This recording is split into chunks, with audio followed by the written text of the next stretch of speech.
left. Yeah, Greg Randy Patrick from WKRG Mobile, Alabama. If you can, in the history of Alabama football, there was a couple of programs, premier programs that the Tide has struggled with, like Notre Dame and Texas. And it's a bit ironic that a Texas kid could finally get over the hurdle in beating Texas.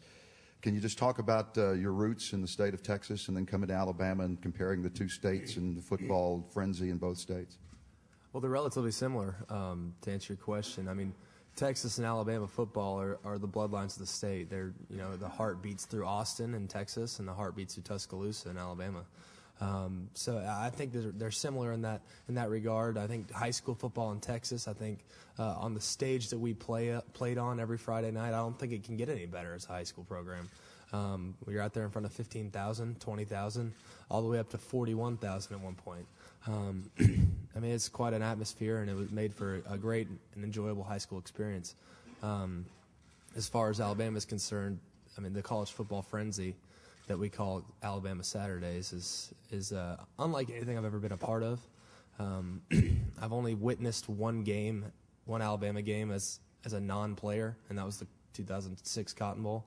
So really, I think just getting a feel for that, and be able to see the pageantry and the things that people care about throughout Alabama, really makes playing here really special. And I'd love, obviously, to be obviously a Texas kid that has really accepted Alabama as his home. I'd really love to obviously knock off the Texas jinx and get our first win in 8 tries. So it'd be a great opportunity. I'd love to obviously make our name in history, but obviously we're going to have to go out there and play a really good ball game in order to do that. Okay, we'll go down the middle and the back on the right. Roger Wallace, NBC Austin. Greg, little follow-up there. Just for you emotionally, of all the schools in the country you could play for the national title against, what's it like playing the University of Texas? You got some former high school teammates on the team. Well, it's kind of a storybook ending, I think, to my junior year of college football. And obviously I was born in L.A., lived here until I was 10. Moved to Texas, grew up rooting for Texas Tech, just really loved them. I loved the offense. I loved their quarterbacks, B.J. Simmons, Sonny Cumbie, all those guys. I think I always had a really great respect for the Texas Longhorns, and I went to every Red River shootout, and I always rooted for Texas in that game because I cannot stand Oklahoma. But I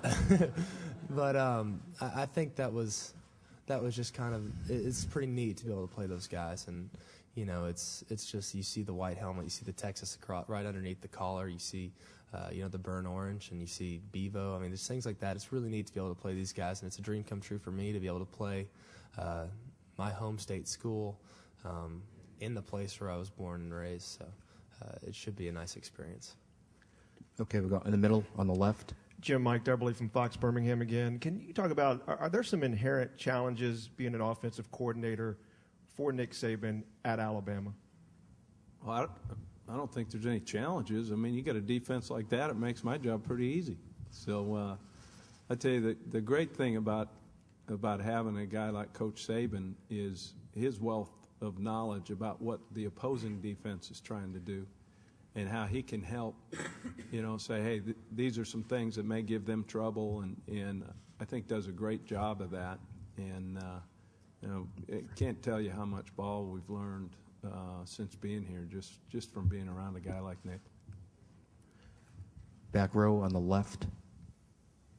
Brad Ordisi, CBS 42 Birmingham. Jim, in addition to that, how much has he helped you with this game? How much do you see in the Muschamp defense as you see every day in practice with your guys? Well, I think obviously there's a lot of similarities because in this business you're kind of branched from a certain tree, and obviously Will is part of that Nick Saban tree, which means that obviously defensively they are outstanding, and he does a great job of trying to take away the things that you do well and put you into something that maybe makes you uncomfortable. With that being said, I think there's been some positives about us going against our own defense like we do a little bit, and we'll see where that falls when we get there come game time. And when it all boils down to it, it's how we play on every down. It's how we finish, and make sure that we take care of business and go forward. Okay, we go far right corner. Thayer Evans, New York Times. This is for Jim and Greg. How disruptive do you see Sergio Kendall? Go ahead. He's the one that's going to hit him. So he's going to get hit. Well, I've known Sergio for a number of years. He's a Woodrow Wilson kid. He's from Dallas, and he's a freak, for lack of a better term. He's a stud. He plays fast. He plays smart. He's great in pass rush. He's great in pass coverage. I mean, he's one of those rare hybrids that you see. Being a Cowboys fan, he reminds me a lot of DeMarcus Ware, I guess. He just is so versatile, and he can make things really difficult for an offensive line and a quarterback because of just the tenacity and ferociousness he plays with. So he's going to be a handful, but hopefully we'll be able to handle him somewhat because you can't ever stop him. We'll go on the left. Tom Rinaldi, ESPN. Jim, despite an undefeated season, at one point Greg had said that he wasn't really having any fun. How did you see that manifest, and what changed? Well, I think, that was an interesting little 3-game stretch where, we all kind of sat back and kind of reevaluated what direction we were going a little bit.